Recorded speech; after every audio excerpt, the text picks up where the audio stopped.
الحمد للہ رب العالمین، الصلاۃ والسلام علی رسولہ الکریم وخاتم النبیین صلی اللہ علیہ وآلہ وسلم وعلی آلہ واصحابہ اجمعین۔ اللہم بک استعین وبک استبین وعلیک اتوکل رب اشرح لی صدری ویسر لی امری واحلل عقدۃ من لسانی یفقہوا قولی۔ السلام علیکم ورحمۃ اللہ وبرکاتہ۔ خوش آمدید جی آپ کو الاعراب عن قواعد الاعراب کتاب کی تشریح و توضیح میں اللہ سبحانہ و تعالیٰ آپ کو، مجھے، ہم سب کو برکت عطا فرمائے۔ الحمدللہ ہم نے اس کتاب کی ابتدا کی۔ شروع میں ہم نے شرح الجملہ کیا، جملہ کی شرح کو دیکھا۔ اس کے بعد ہم نے جو پہلا چیپٹر ہے، پہلے چیپٹر کا جو دوسرا میٹر ہے، اس کو سٹڈی کرنا شروع کیا۔ وہ کیا ہے؟ الجمل التي لها محل من الاعراب، ایسے جملوں کا تذکرہ جن کا کوئی نہ کوئی اعرابی مقام ہوتا ہے۔ اور اس میں پھر ہم نے مختصراً دوبارہ اس بات کو دہرایا کہ ہمیں لازمی ہے ہم پر کہ ہم جملہ اسمیہ اور جملہ فعلیہ کا فرق کر پائیں، ان کو پہچان پائیں، ہم یہ پہچان پائیں کہ جملہ کہاں سے کہاں تک ہے، تاکہ ہم اس کو، یعنی اس جملے کو سنگل آؤٹ کر سکیں، پھر ہی اعراب ہوگا۔ کیونکہ جتنے بھی جملے جن کا کوئی نہ کوئی اعراب ہوتا ہے، یہ جملوں کے اندر پائے جاتے ہیں۔ تو یوں سمجھ لیجئے یہ اصل میں جملہ صغرا ہوتے ہیں سارے۔ اور اس کا جو ارکان ہے وہ بیسیکلی دو ہی ہوتے ہیں۔ اس کا بیان الموقع ہوتا ہے کہ ہمیں جملے کا موقع بیان کرنا ہے، کہ وہ خبر ہے، وہ مفعول ہے، وہ حال ہے، وہ کیا ہے۔ اور پھر اس کا حکم الاعرابی ہوتا ہے۔ جو موقع کا اعراب ہوگا وہی اس کو ہم فی محل بیان کر دیں گے، جو آپ نے گزشتہ سبق میں ہم نے دیکھ بھی لیا۔ آج الحمدللہ ہم نیکسٹ پورشن کریں گے، اور وہ ہے جملے کا الواقعۃ مفعولا بہ۔ اس سے پہلے ہم نے کہا الواقعۃ خبرا، اور پھر تھا الواقعۃ حالا، یعنی جملہ خبر کے طور پر آتا ہے، حال کے طور پر آتا ہے، اور الواقعۃ مفعولا بہ یعنی جملہ مفعول بن کر آتا ہے۔ عربک لینگویج میں جملہ یعنی سینٹنس مصدر معول نہیں، نہ ہی انا کے ساتھ، نہ ہی ان کے ساتھ، نہ ہی اس میں موصول کے ساتھ، یہ تمام کنڈیشنز چھوڑ کر، یعنی جو جملے کے احکام لیتا ہے، مسند مسند الیہ سے مل کر ایک پورا جملہ بن رہا ہے، چاہے جملہ اسمیہ ہے یا جملہ فعلیہ ہے، وہ پورے کا پورا جملہ مفعول بن کر عربک لینگویج میں صرف 4 جگہوں پر آتا ہے۔ اونلی 4 پوائنٹس ہیں۔ تو یہ چاروں پوائنٹ ہمیں سمجھنے ضروری ہیں۔ تو پہلا اس میں سب سے پہلے محقیتن۔ محقیتن یہ کیا ہوتا ہے؟ یہ بیسیکلی قالہ کا مقولہ ہوتا ہے، یعنی جو حکایت، یعنی وہ جو ہم، اب جیسے میں کہہ رہا ہوں قلت لخالد انا مریض، اب یہ جو انا مریض ہے یہ مقولہ ہے اور یہ محقیہ ہے، یعنی اس کو بیان کیا گیا ہے۔ تو وہ جو مقولہ ہوتا ہے وہ پورے کا پورا جملہ مفعول بھی ہوتا ہے قالہ کے لیے۔ اچھا، یہ لازمی صرف قالہ ہی نہیں بلکہ ایسے افعال جو قالہ سے ملتے جلتے ہوں، ان تمام میں یہی احکامات لگ جاتے ہیں۔ لیکن البتہ قالہ کے علاوہ جو افعال ہیں ان کے ساتھ اس بات کے لیے موسٹلی ان تفسیریہ ملتا ہے۔ اگر ان تفسیریہ نہ ہو تو پھر وہ جملہ مفعول بھی ہی ہوگا، اگر ان تفسیریہ ہوگا تو پھر وہ مفرد کے حکم میں چلا جائے گا۔ محقیت منصوب، مثال اس کی ہم ابھی دیکھتے ہیں۔ دوسرا ہے المفعول الثانی فی باب ظن۔ اب ظن و اخواتها ہمیں معلوم ہے کہ جملہ اسمیہ پر داخل ہوتے ہیں۔ اچھا، جب یہ جملہ اسمیہ پر داخل ہوتے ہیں تو کیا کرتے ہیں؟ مبتدا کو اپنا مفعول اول اور خبر کو اپنا مفعول ثانی بنا لیتے ہیں۔ اب مفعول ثانی اس کی جگہ پر جملہ آ سکتا ہے، اور وہ جو جملہ آئے گا وہ جملہ مفعول بھی کہلائے گا۔ یعنی ظن و اخواتها کے 2 مفعول ہوتے ہیں، چونکہ یہ جملہ اسمیہ پر داخل ہوتے ہیں، مبتدا کو اپنا پہلا مفعول اور خبر کو اپنی دوسری مفعول بنا لیتے ہیں۔ تو اس صورت میں جب جملہ اس میں کہیں مفعول بنے گا تو وہ صرف دوسرے مفعول کی جگہ بن سکتا ہے، جو بھی میں آپ کو مثالوں میں دکھاؤں گا۔ پھر المفعول الثالث فی باب اعلم، یعنی اعلم و اخواتها۔ اب یہ باب الگ کیوں ہوا ہے؟ یہ باب الگ اس لیے ہوا ہے کہ اعلم و اخواتها کے 3 مفعول ہوتے ہیں۔ یہ بھی جملہ اسمیہ پر داخل ہوتا ہے لیکن تھوڑے ڈیفرنٹ انداز میں ہوتا ہے۔ تو اس کے جو مفعول ہوتے ہیں وہ 3 ہوتے ہیں۔ پہلا مفعول اس فعل کا اپنا ہوتا ہے، دوسرے 2 مفعول وہی جملہ اسمیہ ہوتے ہیں، مبتدا اور خبر۔ یہ پورے کا پورا اس کے اندر چونکہ تین مفعول ہوتے ہیں تو تیسرا مفعول وہی تیسرے مفعول کی جگہ پر جملہ آ سکتا ہے، تو وہ جملہ اس کا مفعول بھی کہلاتا ہے، جو ہم ابھی ایگزامپلز میں دیکھیں گے۔ چوتھا جو اہم ترین ہے وہ ہے المعلق عنہ العامل، اس کا بھی مفعول منصوب ہوتا ہے اور پورے کا پورا سینٹنس ہوتا ہے۔ اس کو ذرا ہم تھوڑا سا دیکھیں گے الگ سے، تو وہاں پر یہ ہمیں کلیئر ہوگا، لیکن اس کی سمپل ڈیفینیشن یہ ہے کہ ہوتا یہ ہے کہ کسی یعنی یہ افعال القلوب جو ہوتے ہیں، افعال القلوب کس میں موجود ہیں؟ وہ ظن و اخواتها میں موجود ہیں۔ یعنی اس میں جو افعال القلوب ہیں، افعال القلوب کے مفعول میں جو جملہ موجود ہوتا ہے، اس جملے اور فعل کے درمیان میں کوئی حرف آ جاتا ہے جو فعل کو معلق کر دیتا ہے اور جملے کو بھی الگ کر دیتا ہے، اور پورے کا پورا سینٹنس، یعنی وہ جو پورا سینٹنس ہوتا ہے، وہ پورا سینٹنس اس کا مفعول بن جاتا ہے۔ کیونکہ ظن و اخوات ہم کیا کہہ رہے ہیں؟ یعنی صرف جو دوسری جگہ پر جملہ آیا ہے وہی مفعول بنے گا، لیکن المعلق میں کیا ہوتا ہے؟ المعلق میں پورے کا پورا سینٹنس مفعول بن جاتا ہے فعل کا۔ تو یہ ابھی سب چیزیں سامنے آئیں گی تو مزید واضح ہوگا۔ اگزامپل لیتے ہیں محکیہ کی، قلت انا مریض۔ اب اس میں جو یہ انا مریض ہے، یہ جملہ یہ فی محل نصب ہے، کیوں؟ یہ کہ مفعول بہ ہے۔ جملہ ہے زید یقرأ، اب زید کیا ہے؟ مبتدا، یقرأ ہے خبر۔ اب ہم کیا کرتے ہیں؟ اس پہ ظنہ کو داخل کرتے ہیں۔ مثلا جملہ ہے ظننت زیدا یقرأ، چونکہ ظنہ و اخواتها کیا کرتے ہیں؟ مبتدا کو پہلا مفعول بنا لیتے ہیں اور خبر کو دوسرا مفعول بنا لیتے ہیں۔ اب خبر تو یہاں آلریڈی جملہ تھا، جملہ فعلیہ، تو یہاں پر جملہ ایز اٹ از مفعول به ثان ظنہ کا بن گیا، یعنی فی محل نصب مفعول به۔ اب ظنہ و اخواتها میں افعال الیقین ہے، علم، رآ، وجد، درا، رجحان ہے اور تحویل ہے۔ افعال الیقین یہ افعال القلوب کہلاتے ہیں۔ یعنی رجحان اور یقین دونوں یہ افعال القلوب کہلاتے ہیں، یعنی رجحان اور یقین یہ دونوں کیا کہلاتے ہیں؟ افعال القلوب، یہ دونوں افعال القلوب کہلاتے ہیں۔ اور یہ ٹوٹل یہاں پر 12 ہیں۔ یہ مشہور ترین افعال ہیں جو باب الظن و اخواتها میں داخل ہوتے ہیں۔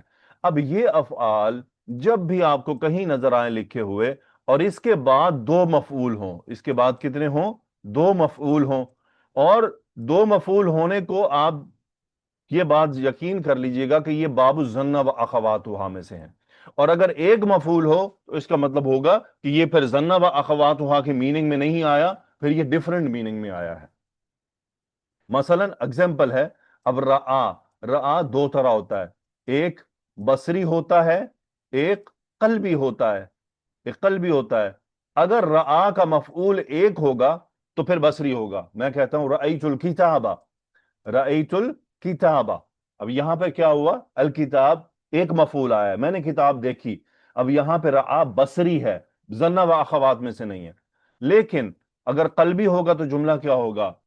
مثلا اب قلبی کیا ہوگا کہ ایسی چیز جس کو ہم دل کے انداز میں دیکھتے ہیں۔ مثلا میں جملہ کہتا ہوں رأیت الامر سہلا، یعنی رأیت الامر یعنی معاملہ، رأیت الامر۔ اب امر ایک ایسی چیز ہے جو ہمارے دماغ کی ایک سوچ ہے۔ رأیت الامر سہلا، میں نے معاملے کو آسان سمجھا، سہلا یعنی آسان خیال کیا۔ اب یہاں پہ اب اصل میں یہ جملہ الامر سہلا کیا ہے؟ اصل جملہ تھا الامر سہل، معاملہ آسان ہے، لیکن اگر رآ کے لیے استعمال کرے تو یہاں پر یہ قلبی میننگ میں آ رہا ہے اور یہ ظن و اخواتها میں داخل ہو گیا۔ تو ہمیں دیکھنا ہوگا، اگر میں ایک جملہ کہتا ہوں رأیت الرجل نائما، اب اصل میں یہاں پر بھی الرجل نائما، رأیتو کے بعد 2 منصوب اسم آ رہے ہیں، لیکن یہ مفعول نہیں ہے۔ کیوں؟ کیونکہ الرجل ایک ایسی چیز ہے جو بظاہر حصی طور پر نظر آنے والی ہے۔ تو میں بیسیکلی یہاں پر کیا کہہ رہا ہوں؟ رأیت الرجل مفعول، میں نے آدمی کو دیکھا، نائمن، اب یہاں نائمن حال ہوگا الرجل کا، کیونکہ یہاں پر رآ بصری ہو رہا ہے، اور الامر سہلن